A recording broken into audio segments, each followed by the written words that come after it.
उद्धव ठाकरे ने news 18 India से खास बातचीत में मोदी सरकार पर बड़ा हमला बोला है। उद्धव ने कहा है कि बीजेपी की बातें हवा हवाई है। तंज कसते हुए उद्धव ने कहा है कि राम मंदिर बीजेपी ने हवा में ही बना दिया। उद्धव ठाकरे ने कहा कि नोटबंदी से देश को बड़ा नुकसान हुआ, किसान परेशान रहे, इसीलिए मुझे काफी तकलीफ हुई है। वहीं पीएम के रेनकोट वाले बयान पर उद्धव ने कहा कि दूसरों के बाथरूम में झांक कर देखने वाले कश्मीर की हालत देखें। उद्धव ने एक बार फिर से दोहराया कि बीजेपी से गठबंधन करके 25 साल बर्बाद हो गए।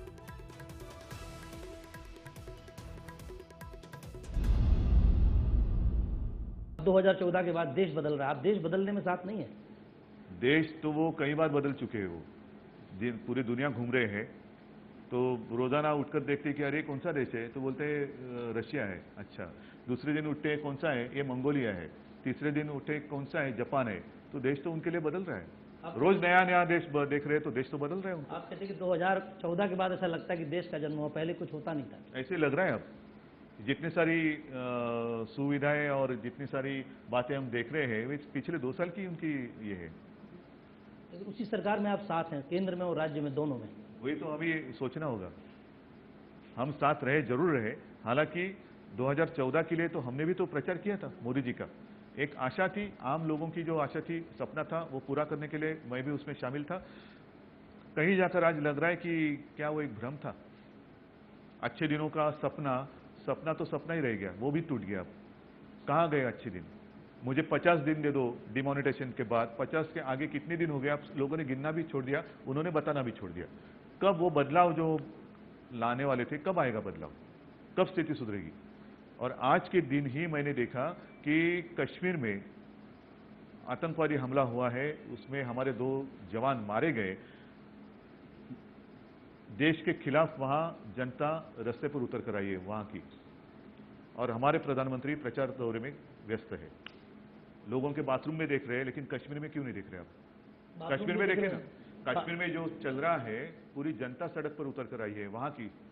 जो भी है, शायद वो आतंकवादियों का साथ देने वाली जनता होगी, कुछ भी होगा, लेकिन कश्मीर तो जल रहा है। और ये लोगों के बाथरूम में झांक कर देख रहे हैं। कश्मीर जाके देखो। बाथरूम की बात भी हो रही, रेनकोट की बात हो रही, आपको रेनकोट की बात अच्छी नहीं लगी? मुझे, मेरा मनमोहन जी से कोई रिश्ता नहीं है, कोई लेन देन नहीं है, लेकिन मनमोहन जी एक सुसंस्कृत व्यक्ति है। और उन्होंने जब उर्जित पटेल को बचाया, अभी फिलहाल कुछ आड़े टेढ़े सवाल पूछे गए उर्जित पटेल जी को डिमोनेटाइजेशन के बारे में, तब मनमोहन जी ने कहा कि नहीं, ये सारे सवाल आप इनको नहीं पूछ सकते। विरोधी विपक्ष के नेता वो तो देख सकते थे कि हंस सकते थे, अरे अच्छा इसकी धज्जियां उड़ा रहे। नहीं, लेकिन उन्होंने एक सभ्यता का पालन किया और कहा कि ऐसे सारे सवाल उनको प्रश्न आप नहीं पूछ सकते। तो ऐसी ही सभ्यता सारा देश आपसे भी उम्मीद कर रहा है। एक सवाल आप लगातार उठाते रहे हैं कि सीएम कहते हैं कि सेटिंग है कांग्रेस और उद्धव ठाकरे की, इसलिए आप कांग्रेस की तारीफ करते हैं। मैं तारीफ नहीं कर रहा हूं।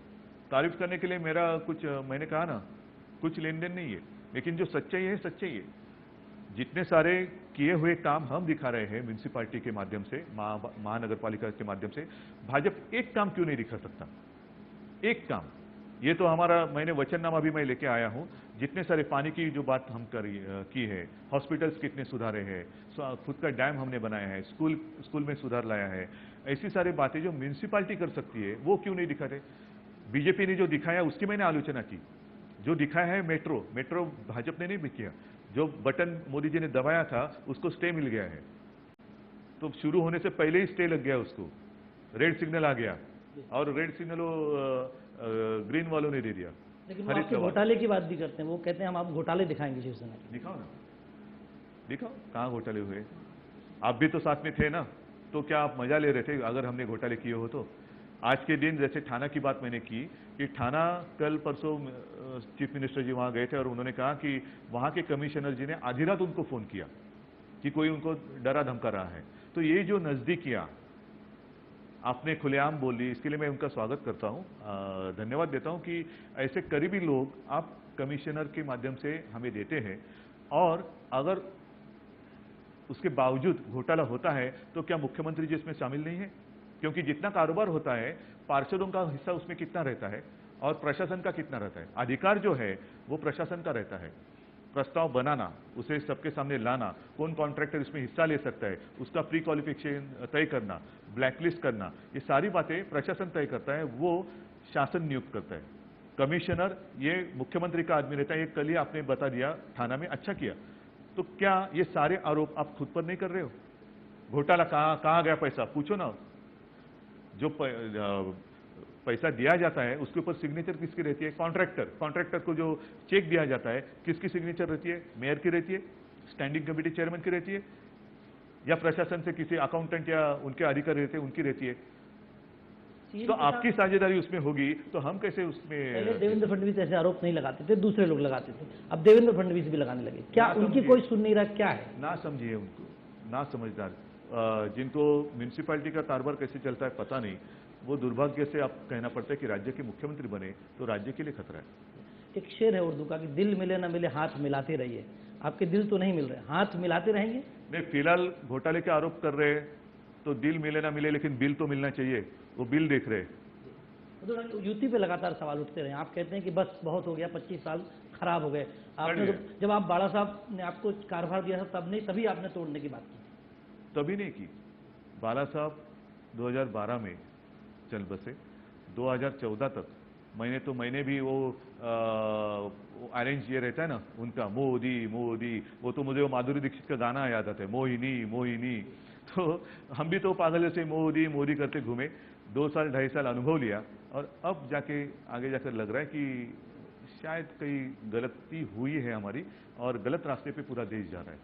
आप डेडलाइन देते हैं, आप नोटिस देते हैं, अनाउंस नहीं करते? डेडलाइन नोटिस वगैरह कुछ मैंने दी नहीं है। कुछ लोगों ने मुझे पूछा कि ये क्या नोटिस पीरियड है, तो नहीं, ठीक है समझ लो इसे, क्योंकि युति तो म्यूनिसिपैलिटी के लिए तो तोड़ी है, और अब आगे जाकर जब कारोबार शुरू करेंगे तो हम कहेंगे कि ये सारी बातें रखो, करो। ट्रांसपेरेंसी की बात मुद्दा आपने उठाया था, म्यूनिसिपैलिटी में तो ट्रांसपेरेंसी है। ये किताब लेके मैं बैठा हूँ, आपको भी दिखा रहा हूँ, ये इकोनॉमिक सर्वे ऑफ इंडिया जो है 2016-2017, ट्रांसपेरेंसी का मुद्दा इसमें बहुत ही स्पष्ट रूप में लिखा गया है। देखो, ये चाहे तो आप क्लोजअप लेके देख सकते हो। ट्रांसपेरेंसी एंड अकाउंटेबिलिटी, इसमें मुंबई नंबर 1 है, इसके नीचे भी कुछ है, उसमें भी मुंबई है, एक जगह पर पुणे है, दूसरी जगह पर चेन्नई है, ये सर्विसेज की है वगैरह वगैरह। इसमें पटना भी है, लेकिन वो मुंबई के नीचे है। मुख्यमंत्री की जानकारी के लिए मैं कह रहा हूं, लेकिन नागपुर नहीं है, जहां से मुख्यमंत्री आए हैं, जहां पे वो मुख्यमंत्री महापौर थे, और उस वक्त भी कुछ हुआ था, ऐसे कुछ लोग बोलते हैं। लेकिन आप इस तमाम काम को दिखाते हैं, लेकिन ये काम आगे सरकार के साथ चलते रहेंगे या यहीं रुक जाएंगे? क्योंकि सबकी नजर इस बात पर है कि राज्य में मध्यावधि चुनाव होंगे या नहीं होंगे। थोड़ा इंतजार करो, सारी बातें मैं आज के दिन क्यों कहूं? एक सवाल उत्तर प्रदेश से। उत्तर प्रदेश में राम मंदिर का मुद्दा बीजेपी लगातार उठा रही है। वो बना दिया ना उन्होंने, राम मंदिर कब का बनाया, आपने नहीं देखा? क्या बात करते हैं? आपको लगता है कि तमाम चीजें? नहीं, मैं सच पूछ रहा हूं, आप उत्तर प्रदेश से हो, आपने राम मंदिर नहीं देखा? अरे उन्होंने कब का बना दिया, लेकिन वो भी ट्रांसपेरेंट है, उनका कारोबार ऐसे ही है, पारदर्शी है। स्विस बैंक से भी काला धन आया है, लेकिन वो दिखाई नहीं देता, पारदर्शी है वो। लेकिन क्या आपको लगता है कि तमाम चीजें सिर्फ कागजों में हैं, भाषण है, इसके आगे कुछ नहीं? आगे कुछ करेंगे भी नहीं, उतनी उनकी हिम्मत भी नहीं। जब बाबरी गिर गई थी या गिराई गई थी, तो भागने वाले लोग राम मंदिर नहीं बांध सकते। शरद पवार साहब को बी टीम बोलते हैं, यहाँ पर कहते हैं कि आप हटेंगे तो शरद पवार साहब आ जाएंगे। पता नहीं, उसके लिए पद्म विभूषण दिया होगा उनको। एक और सवाल, खासतौर पर शिवसेना इस बार जो कह रही है कि शिवाजी का स्मारक बनाए, लगातार आप कहते रहे, बीजेपी कहती है कि हम शिवाजी का स्मारक बनाए। शिवसेना मांग करती थी कि शिवाजी का स्मारक बने, अब बीजेपी कहती है कि हमने तो जल पूजन भी कर दिया, बना रहे हैं, फिर नाराज कहाँ है? टेंडर कहाँ है, वर्क ऑर्डर कहाँ है? टेंडर निकला भी नहीं है, और जहां वो हमें ले गए थे वहां तो पानी ही पानी है, उसके नीचे पत्थर है, तो उसके ऊपर आप सब डालेंगे, वो करेंगे, कब करेंगे पता नहीं, जल्दी होना चाहिए। और साथ में ही जितने सारे शिवाजी महाराज जी के गढ़ किले, उनकी भी निगाह रखनी चाहिए, उनके ऊपर भी एक अच्छा काम होना चाहिए। तो सारी बातें हैं। एक अलग सवाल, ट्रंप लगातार कह रहे हैं कि अमेरिका में पाकिस्तानियों को नहीं आने देना चाहिए। मुंबई में आप लोग मुद्दा बनाते थे कि बांग्लादेशी नहीं आए, ना तो आपकी सरकार में कुछ होता है ना बीजेपी की सरकार में कुछ। मेरी सरकार पूरी ताकत के साथ दे दो ना, फिर मैं दिखाता हूँ। बांग्लादेशी नहीं रहेंगे मुंबई में? देखो, सिर्फ बांग्लादेशी नहीं, घुसपैठी है, वो पाकिस्तान से भी आने वाले या बांग्लादेश से भी आने वाले, ऐसे घुसपैठ लोगों की हमें जरूरत नहीं है। हमारे हिंदुस्तानी काबिल है और हिंदुस्तानी अपना देश को आगे लेके जाएंगे। ठाकरे आना चाहते थे आपके साथ? मैं अभी तो हम सब लोग आगे निकल गए हैं, चुनाव एक 7 दिन पर आए हुए हैं और मैं मानता हूं कि पूरी मुंबई की जनता ही नहीं, पूरे राज्य की जनता और राज्य के बाहर से भी मुझे जितने सारे संदेश या फोन आते हैं वो सारे लोग बोले कि साहब आपने अच्छा किया। एक आखिरी सवाल, आपको लगता है कि चुनाव के बाद जरूरत नहीं होगी, कोई युति नहीं, कोई पीछे जाने का रास्ता नहीं? बिल्कुल नहीं लगेगी। लोग सारे तंग आ चुके हैं इनके झूठेपन से, झूठे वादे, झूठे सपने, और लोग बोल रहे कि लोग अब झूठे हैं और सारे गुंडों को वो ले रहे हैं। लोगों को शंका है कहीं फिर एकजुट ना हो जाए चुनाव के बाद? नहीं, गुंडों के साथ कैसे, गुंडों के साथ कैसे? कलानी को साथ में मैं ले सकता हूँ? जितने सारे गुंडागर्दी करने वाले लोग हैं उनको सारे मैं साथ में ले सकता हूँ? देवेंद्र जी को चल सकते, मुझे नहीं चल सकते। धन्यवाद। निश्चित तौर पर उद्धव जी ने खुलेआम कहा है कि गुंडों के साथ तो नहीं जाएंगे, लेकिन चाहे तो राजनीति संभावना का खेल है, संभावनाएं बहुत सारी होती हैं। हालांकि उद्धव ठाकरे की युति नहीं होगी, चुनाव के परिणाम ये तय करेंगे संभावना होगी या नहीं होगी, लेकिन निश्चित तौर पर उद्धव जी एक बात को लेकर आप चल रहे हैं कि अब शिवसेना अपने दम पर। बिल्कुल।